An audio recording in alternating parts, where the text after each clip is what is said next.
wrath, envy, greed, sloth, pride, gluttony, and lust. Video games have a tendency to exemplify them all on occasion, so let's look at the 7 deadly sins as video games. Wrath can be seen as an extreme anger or hatred. Wrath can be blind and wrath can be pointless, but what's most important to note is wrath is an anger that's difficult to let go of. Open world games like Saints Row, Crackdown, Infamous, or even Far Cry could be seen as mindless, destroy the world type of games made for people who need to blow off steam. But above even those stands Grand Theft Auto, and specifically Grand Theft Auto 5. If there was a perfect way to describe GTA 5, it'd be Rage Room the game. While GTA's story mode in and of itself could already qualify this game for this sin, it's the online mode that solidifies the placement. Take a group of angry people and put them on a map, give them voice chat, and then grant them access to explosives, flying cars and bikes, jets, and any other weapon imaginable. This is what's called a recipe for disaster. See, outside of the Call of Duty, Rainbow Six, League, and Xbox communities, GTA 5 is arguably one of the most toxic gaming communities of all time, and that's a product of what the online mode offers. People that attack each other both in-game and over voice chat in GTA 5 Online don't really have any reason to do so. Their anger is sometimes extreme enough to the point of spawn killing, doxing, and other IRL threats, but when taking into consideration that this rage is all completely blind, senseless, and indefinite, GTA 5 has easily created a space that exemplifies wrath. Had this game included grand map destruction, then online servers would look somewhat like this. And the entire reason would be, this guy shot my car tire. So now I could be wrong, but that seems a little bit of a disproportionate reaction.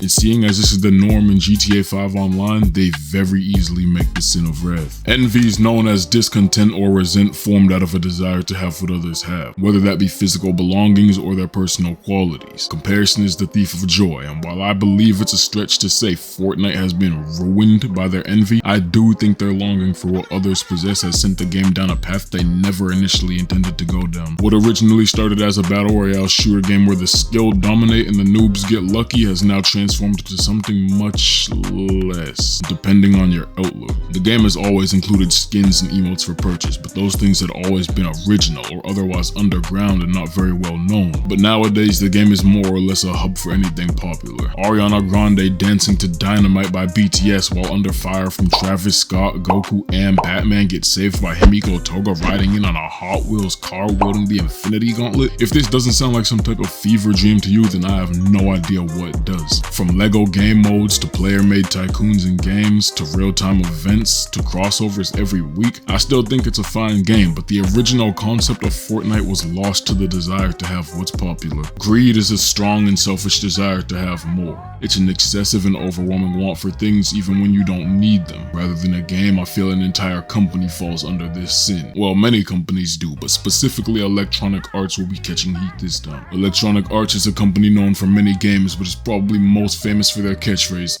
EA Sports. It's in the game. Nah, I suck. Now, EA doesn't only make sports games. In fact, EA Sports is just a sub-branch of Electronic Arts, but consistently across all their products, EA is infamous for their greediness. They fill their games up with microtransactions and paywalls on top of the ridiculous prices they're already allowed to charge simply because they're AAA. Rather than pay to win, EA sometimes feels like it's guilty of being pay to play, and even beyond the initial price required to even purchase the game. A company's goal is to make as much money as possible, and EA takes their methods to the next level, landing them easily into the sin of greed. Snowbreak was initially considered for the sin of lust, and when looking at their promotional videos, ads, and trailers, there's almost zero way to deny the fan service dominance in this game. After giving it a bit more thought, I've decided to change Snowbreak's placement from lust to sloth. Sloth is the most grave form of laziness and reluctance to make effort. Snowbreak is a shooter gacha game, and looking at their ads, you'd have no idea that was the case. Snowbreak seems to have completely given up on trying to advertise their game for what it is, and instead resort to advertising for what people want, or at least what they think gacha gamers would want, that being Coomer bait. They've turned their shooter into a thirst trap. When you take a game that willingly chooses to forget itself for the sake of raising their player base, you end up with a lazy game and lazy game dev team. And in other words, you end up with a game suffering from the sin of sloth. Pride is an excessive view of oneself, and it's being especially interested in your own qualities and achievements. I feel that there are many games and companies that embody pride, but across all the games I've ever covered on this channel, there's one that's managed to avoid catching strays, and that's NBA 2K, which could be considered pride pride the game. The community of NBA 2K could be described with a single word: ego. As someone who likes to ball IRL, trash talk is inevitable. In competition, there's always a desire to win, but in real life ball, after a game, all beef is left on the court. Most of the time, it depends on where you're hooping at. But in NBA 2K, whether win or lose, the general reaction from players is anger, hatred, and trash talk. There's a constant air of discontent and pride with 2K players, and the community is typically reflective of the game and the development team.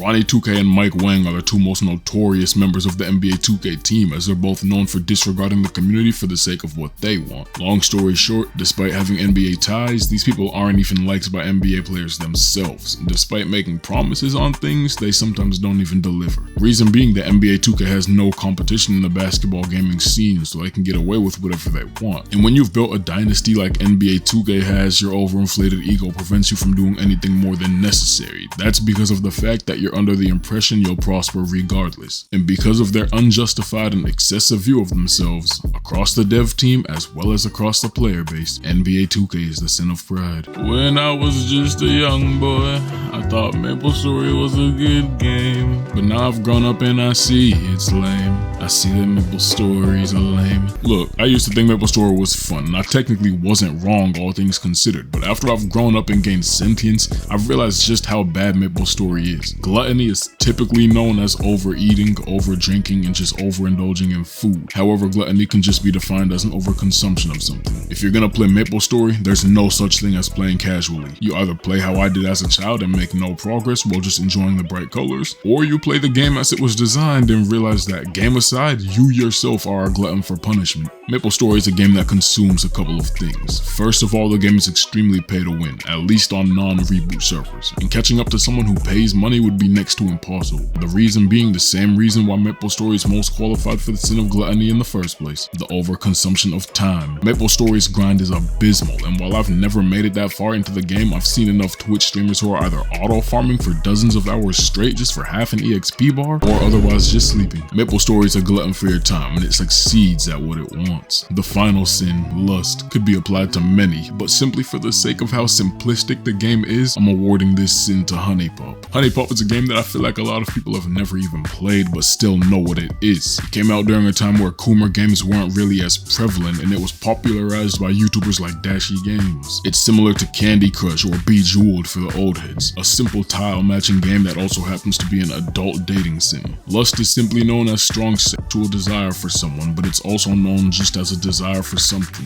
HuniePop takes the simplistic charm of tile matching and bubble popping and combines it with the self-inserting dating fantasies. The game offers full nudity, companionship, and ended up even getting blocked from being streamed on some platforms such as Twitch due to its overly sexual nature. Now you can say it's a hentai game, and there are plenty out there, but the fact that HuniePop is an 18+ dating sim first and a bubble popper second, for that reason I've chosen HuniePop as the sin of lust. You can find all these games through a quick Google search, so go ahead if you're interested in any of them. Otherwise, these have been the 7 deadly sins as video games. Call me more video ideas. I'ma catch y'all boys and girls in the next one, alright? We out this piece.